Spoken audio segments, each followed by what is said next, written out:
Still not sure your personality, huh? After all we've been through together? Look, it comes down to 4 basic ways of looking at yourself. 4 letters in the Myers-Briggs. And once you get that, you look at your vertical stack, cognitive stacks, to double check yourself. And the third part of that is looking at the stereotype that comes with your character, your personality, your who of who you are. It's pretty simple when you break it down like that. So you don't need to complicate it and be like, yeah, but I'm an ambivert. Yeah, well, most ambiverts are ENFPs. Sorry. And those are typed as well. So you do fit in a box. And then once you get your box, you can look at the 4th level, which is like way too complicated, but it's essentially what we would call a subtype. Remember, you're still your type, you just have a subtype preference, meaning you're like a sharper or more mean version of that personality, or a softer, more kind version, more analytical or more expressive, but you're still that type, which basically makes it, what, 64 personality types now, instead of the basic 16. So let's simplify it one more time, once and for freaking all. That's it, very simple. You're 4 letters, okay? This is the Myers-Briggs part of it. Are you extroverted or introverted? Are you fueled by strangers, complete randos on the street? Or are you really reserved and very selective with your social group? This does not mean anything regarding your humor style, dry or wet. Typically, if you're sarcastic, that's a whole different thing. Because everybody can be whatever, when they want. We're talking about always and forever, man. So if you're selective, well, like, sometimes I like talking to strangers, well, then you're an introvert. Because expressives and extroverts, it's an always thing, bro. Because we are fueled by the randos. That's just how that is. Okay, period. You got your first letter. Awesome. Good for you. Second one, are you in your head? Like, you're a daydreamer. Okay? In your freaking head. Like, oh, what? You get interrupted a lot. Then you're what we call intuitive. Intuitive, rather than a sensor, like you're sensing constantly outside your head. Very easy to figure these ones out, guys. Stop complicating it. Yeah, but this. No. Remember, it's okay to be wrong here because we're going to double check it, triple check it, and quadruple check it. So this should be like an ultimate, still got my headphones on. Wow, I was talking really loud. I apologize. Been doing my music all day. 3rd level, are you cold or are you hot? Not hot and sexy, baby. I'm talking about, are you warm and cuddly? Or are you logical, analytical, and cold? That's basically it. Yeah, but sometimes I like to look at spreadsheets. That does not mean anything regarding that. Spreadsheets are like a way of organizing, not how huggable are you. And then you got the ones who are really selective with who they hug, but when they hug big. I'm talking about, like, you don't want to don't touch me. Okay, that's a thinker. I'm a thinker, cold. I'm a feeler. I can feel you. Feelers are also called, feelers are also called empaths, empathic. And there's 8 empaths, right? Because the rest of them are T's or shadow empaths. I made a video about that. If you're a T, you're a shadow empath because your empathic ability, because you're still human, you can relate as a human. That's on a subconscious level rather than a conscious, I get pleasure from this kind of way. So if you're a thinker, you don't really get the feels from huggy stuff. That's like, you're not empathic. So hopefully that solves the mystery of empaths. Then you got your 4th letter, which is, are you rigid? And then the P is, are you perceptive? Meaning you're open to these random opportunities that just, oh yeah, change of plans. You love change of plans. That's a P, okay, perceptive. Or it's like, whoa, that's not what we planned, guys. We planned this. That's a J.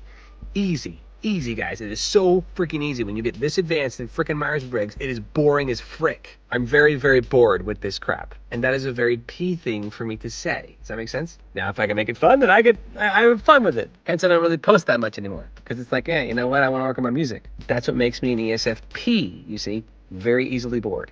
But that has nothing to do with ADHD or ADD, whatever. So you got to realize the difference is there. Gosh, this freaking thing. Okay, you got your first 4 letters. Solid. There's no if, ands, or freaking buts. Yeah, but this, I'm an INTJ versus INTP.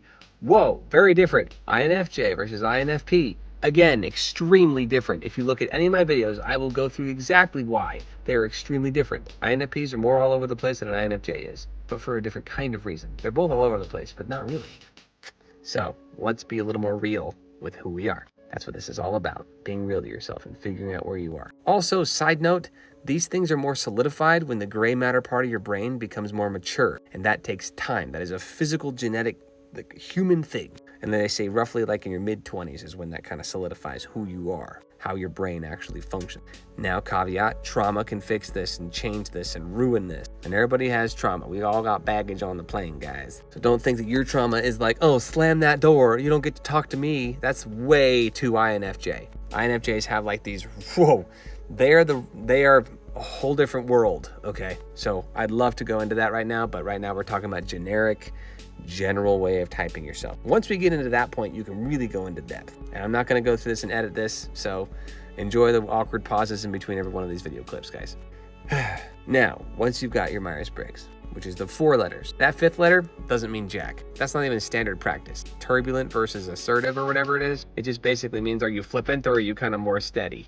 I did a video on that once, didn't do so well, so I took it down. Anyway, I might end up taking this one down too. And now we go through our stereotypes. So once you get your first 4 letters, you double check it by Googling your first 4 letters. ENFP, ENTP, whatever it is. INFJ, ISFJ, you figured it out, ISTP. Now you Google it, and there's a website called the 16 personalities, or 16 personalities, something like that. It's a very cartoony website, and it goes through this generic thing. Skip the first paragraph and then read that next description. That's how you know by stereotype if you're even in the ballpark. Okay, now let's say that works now, and you're like, oh wow, that is my personality. You know what? Okay, this guy, we got it. Okay, great. Now we get to go into like the advanced levels. These are called cognitive stacks, and then after that, subtypes. But you can't go to these more advanced levels until you get the first 2, right? The Myers-Briggs part of it, and then the stereotype part of it. That's how you know. And if you have any ifs, ands, or buts, or any kind of like, yeah, but this scenario, yeah, but this, message me. I will help you. Because once you know yourself in this case, you are grounded. It's solid. It's like, okay, I can now progress in life. I don't need to continue to be like, I like to look at something else for my personality stuff. It's like, all these things revolve around these simple, basic truths for hundreds of years. Myers-Briggs, colors, DISC assessment. You can go through all kinds of personality tests. They're all here to just help you. So this is the most like formulaic way of doing it. And then when you go to the advanced levels, then every single personality test known to man makes sense to you now. You see how it's all a thing? Here to help you. It's 2 in the freaking morning. I've been on baby duty. I'm a new dad, so I apologize about my stress. So thanks for supporting this channel, following and all that jazz, and liking my music because I've been putting that in the videos. The ones under a minute. These long ones, I don't even know what the freak I'm playing on top of this. So hope that helps. I love you. Have a great night.